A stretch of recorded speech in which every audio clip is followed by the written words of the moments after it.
Hello, this is daney. The print I'll be talking about tonight is this one, all the way over here. And it's called An Offering to Anagolay.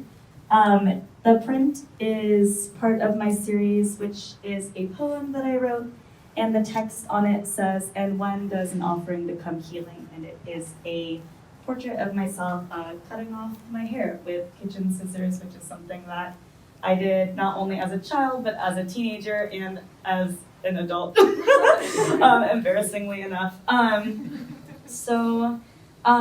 my research in QAP, I wanted to connect to, I think, ancestry. I'm Filipino, got the earrings on. And I wanted to connect to some of the mythology from like pre-colonial Filipino, times.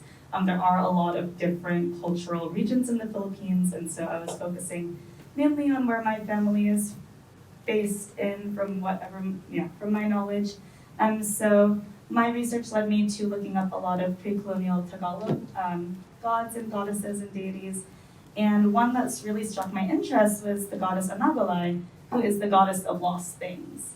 And I just thought that was really interesting because I feel like it's kind of vague, like lost as in people that you've lost in your life, or like a sock that you lost in the laundry, or but I kind of wanted to interpret it into like me and who I am as like a queer non-binary person, because I feel like I've lost a lot of time in my life trying to be a person that I'm not, and to me that was a connection that I had with Anagolay.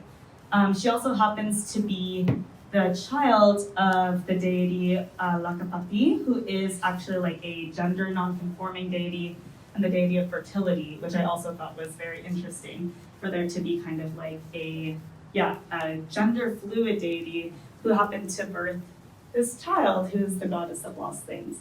And in turn, Anagolay gave birth to Jan Masalanta, who is the goddess of lovers.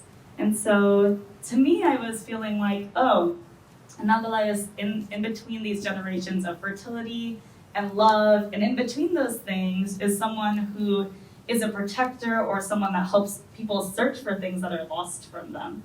And I just thought that was really profound and really interesting to me. And so in my own way, I imagine myself cutting my hair when I was a kid, cutting my hair when I was a teenager, and just thinking about like how much of that is a tie to me and I guess the way that I present in my gender, the way that I present as a person, and imagining myself cutting off my hair, like physically losing the hair that I have on my head and offering that to Anagolay in return to help heal from the time that I feel like I've lost pretending to be the things that I'm not.